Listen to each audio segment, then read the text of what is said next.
अचानक इस औरत को एक अदृश्य दीवार रोक लेती है और वो उस दीवार को छूने के लिए हाथ आगे बढ़ाती है, लेकिन उसे यकीन नहीं होता कि दीवार वास्तव में मौजूद है। फिर महिला जिस रास्ते से आई होती है उसी रास्ते से वापस जाने लग जाती है, लेकिन अदृश्य दीवार उसे फिर से रोक लेती है। महिला देखती है कि एक बूढ़ा आदमी कुएं के पास खड़ा है और एक बूढ़ी औरत दरवाजे के पास बैठी हुई है, इसलिए वो दीवार पर मुक्का मारकर मदद के लिए पुकारने लग जाती है, लेकिन कोई भी उसे जवाब नहीं देता। महिला को लगता है कि ये उसका भ्रम है, इसलिए वो अपनी आंखें बंद कर लेती है, लेकिन वे दोनों लोग एकदम स्थिर रहते हैं और महिला डर के मारे पीछे हट जाते हैं। अगले दिन वो दूरबीन लेकर देखती है तो दोनों बूढ़े लोग अभी भी नहीं हिल रहे होते। ऐसा लग रहा था जैसे वे लोग मर चुके हों। महिला गाड़ी लेकर भागने की कोशिश करती है, लेकिन वो उस अदृश्य दीवार से टकरा जाती है और कार बुरी तरह से डैमेज हो जाती है, यहाँ तक कि उसके सिर से खून भी बहने लग जाता है। महिला फिर से उस इनविजिबल दीवार को छूती है, लेकिन वो अब जंगल में फंस गई होती है। वह हर दिन घाटी में आती है और इनविजिबल दीवार को पार करने की कोशिश करती है, लेकिन उसे कोई रास्ता नहीं मिल रहा था। एक दिन महिला अपनी कार के पास वापस जाती है, जहाँ पर उसे गलती से एक नक्शा मिल जाता है। फिर वो उसका पीछा करते हुए दूसरे एरिया में चली जाती है। जैसे ही वो आगे जाने की कोशिश करती है, इनविजिबल दीवार फिर से प्रकट हो जाती है। शहर के बीचों बीच अचानक एक बेजार गोला दिखाई देता है जो सैनिकों को डरा देता है। जिज्ञासावश एक सैनिक उसे भाले से छूने की कोशिश करता है।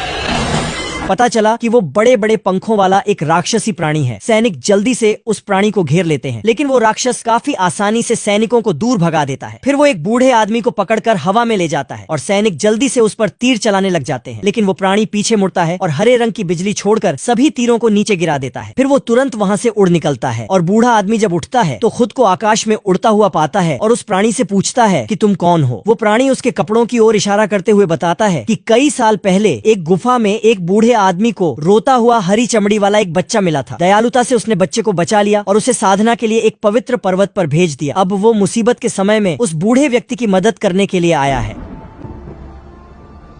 ये जलपरी अपने बच्चे को चुपके से एक टोकरी में रख देती है और जल्दी से वहाँ से भाग निकलती है। फिर वो तैरकर एक जहाज की ओर जाती है और मुस्कुराते हुए एक मछुआरे की ओर हाथ हिलाने लग जाती है। मछुआरा भी उस सुंदर जलपरी को देख अपना हाथ हिलाने लग जाता है और उसका जहाज नियंत्रण खो जाने से एक लाइट हाउस से टकरा जाता है। जलपरी काफी खुश होती है कि उसकी योजना सफल रही और उसने अपने बच्चे को मछुआरे से बचा लिया है, लेकिन जब वो अपने बच्चे के पास वापस लौटती है तो उसका बच्चा वहाँ से गायब हो चुका होता है और जिस टोकरी में उसने बच्चे को रखा होता है उसे एक जहाज ले जा रहा होता है जिसमें एक जोड़ा सवार होता है। जलपरी ये देखकर काफी ज्यादा दुखी हो जाती है क्योंकि वो अपने बच्चे को फिर कभी नहीं देख पाएगी। अब जैसे ही वो जहाज किनारे पर पहुंचता है, जोड़े को कहीं से एक बच्चे के रोने की आवाज सुनाई देती है। जब वे अपने जहाज की जांच करते हैं तो टोकरी के अंदर उन्हें जाल में लिपटा हुआ एक बच्चा मिल जाता है। उस जोड़े को अपना कोई बच्चा नहीं होता, जिस वजह से उन्हें लगता है कि ये बच्चा उन्हें भगवान ने दिया है और इसलिए वे उस बच्चे को रखने और उसका पालन पोषण करने का फैसला करते हैं। अब 14 साल बीत जाते हैं और बच्चे का शरीर एक जलपरे में बदलने लगता है। ये लड़का अपने क्लासमेट को कुर्सी मारकर बेहोश कर देता है और टीचर ये देख काफी घबरा जाती है और दौड़कर सिक्योरिटी गार्ड को बुला लाती है। वो जब क्लास में वापस लौटती है तो वहाँ पर सब कुछ नॉर्मल होता है और स्टूडेंट अपनी अपनी जगह पर बैठे हुए होते हैं। बाद में पता चलता है कि वे सब उसके साथ प्रैंक कर रहे थे। बाद में वे कुर्सी को ऐसे रख देते हैं कि नीना के बैठते ही वो नीचे गिर जाती है। फिर वे एक साथ क्लास से बाहर चले जाते हैं और नीना की मोटरसाइकिल से पेट्रोल बाहर निकाल लेते हैं। नीना की गाड़ी बीच रास्ते में ही बंद पड़ जाती है और घर तक उसे धक्का देकर जाना पड़ता है। फिर अगले दिन वे एक बाल्टी में लिक्विड नाइट्रोजन और छोटी छोटी गेंदें भर देते हैं। नीना जब इसे देखने जाती है तो उसमें एक विस्फोट हो जाता है और गेंदें बाहर निकलकर क्लास के शीशों को तोड़ देती है। प्रिंसिपल को जब इस बात का पता चलता है तो वे काफी ज्यादा गुस्सा हो जाते हैं और क्लास के सभी छात्रों को पनिशमेंट देने के लिए बुलाते हैं, लेकिन नीना इसे अपने सर ले लेती है और कहती है कि वो अपने क्लास में एक्सपेरिमेंट कर रही थी। प्रिंसिपल भली भांति जानता था कि नीना झूठ बोल रही है, लेकिन उन्होंने इस मामले को आगे नहीं बढ़ाया और छात्रों को एक और मौका देने का फैसला किया। अगर वे फाइनल एग्जाम को पास कर लेते हैं तो उन्हें निष्कासित नहीं किया जाएगा और नीना इस बात से सहमत हो जाती है। लेकिन स्टूडेंट्स को नहीं लगता कि वे पास हो पाएंगे क्योंकि वे पूरी स्कूल के अंदर लूजर माने जाते थे।